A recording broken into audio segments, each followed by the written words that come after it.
Dobar dan, dobrodošli u našu virtualnu učionicu na otvorenom. Danas bi nam trebalo nekoliko kamenčića i bilo kakve kamenčiće koje nađete u svom okolišu.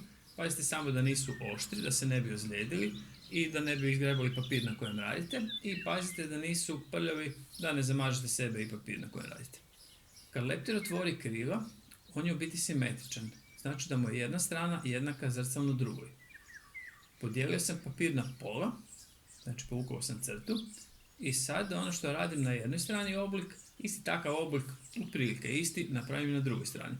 Koristimo prirodne oblike, stavim jedan kamen i napravim njegovu obrisnu crtu.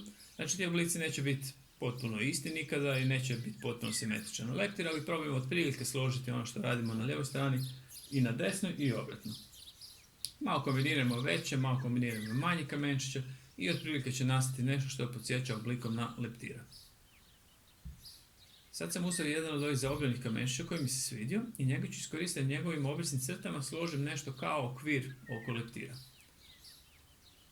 Pozadinu ću malo popuniti većim uzorcima, odnosno stavit ću jedan veći kamen, njegovu obrisnu crtu i jedan manji. Vidimo da se oblici preklapaju.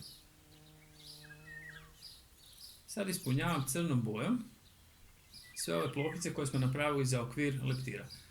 Smišljam zanimljive uzorke, znači kombiniram crtice, kombiniram točkice, crtice deblje, tanje u bilo kojem smjeru. Za sada radim svaku drugu ovu plohu, tako da možemo lakše pratiti kako to izgleda. Evo, iscrtat ću i ove oblike i obojat ću ih u plavo.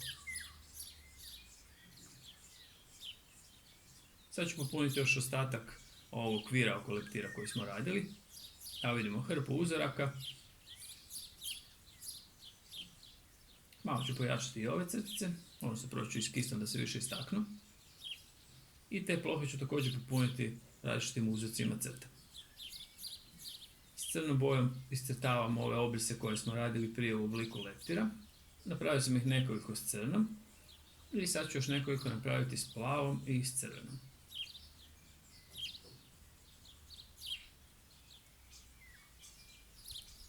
Pozadinu ću obojati u malo svjetliju plavu i vidimo da kad bojim pozadinu ne idem u biti do ovih crnih crta, nego stavim par milimetara prostora i na taj način iskoristim bijelinu papira. Sad nam djeluje kao da imamo još jednu bijelu crticu oko tih crnih. Radim sa širim kistom i u biti ovdje ne radim ništa detaljno. Sve ove detalje prije, znači crtice koje sam izvlačio i uzorke, sam radio s kistom koji ima onako špicu koja mi je bolje za detaljni rad. Do sada sam koristio crvenu i plavu. Sad ću koristiti još i žutu. Te tri su osnovne boje, ali vidimo da te tri osnovne boje koje koristim na ovoj slici nisu onako jako izrazite. To su boje kojima sam dodao mrvicu crne, baš onu mrvicu, ali sam im dodao puno bijele. Vidimo da su te boje onako malo manje intenzivne nego što bi bile čiste boje. Za pozadinu sam koristio ne boje, crnu i bijelu.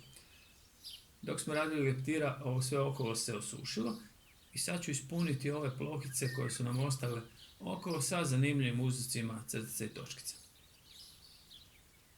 Da ne bi uvijek išao sa bijelom, odlučio sam se da bi bilo ovdje možda zanimljivije ako bi napravio sa gustom žutom. Pozadinu oko leptira ću također obojati u žutu.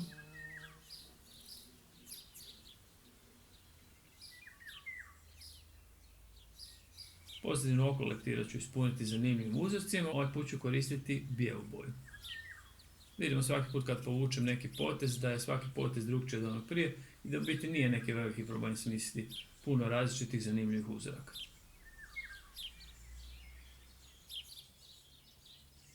Ovo bi nam u biti bio gotov rad, malo sam istaknuo leptira s bijelom i u biti to je to. Nadam se da vam nije bilo grozno dosadno gledati kako je nastajao naš kameni leptir.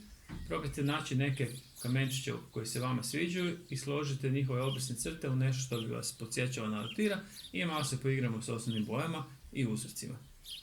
I znamo već, pustimo se, budimo kreativni i bit će sve ok. Sretno!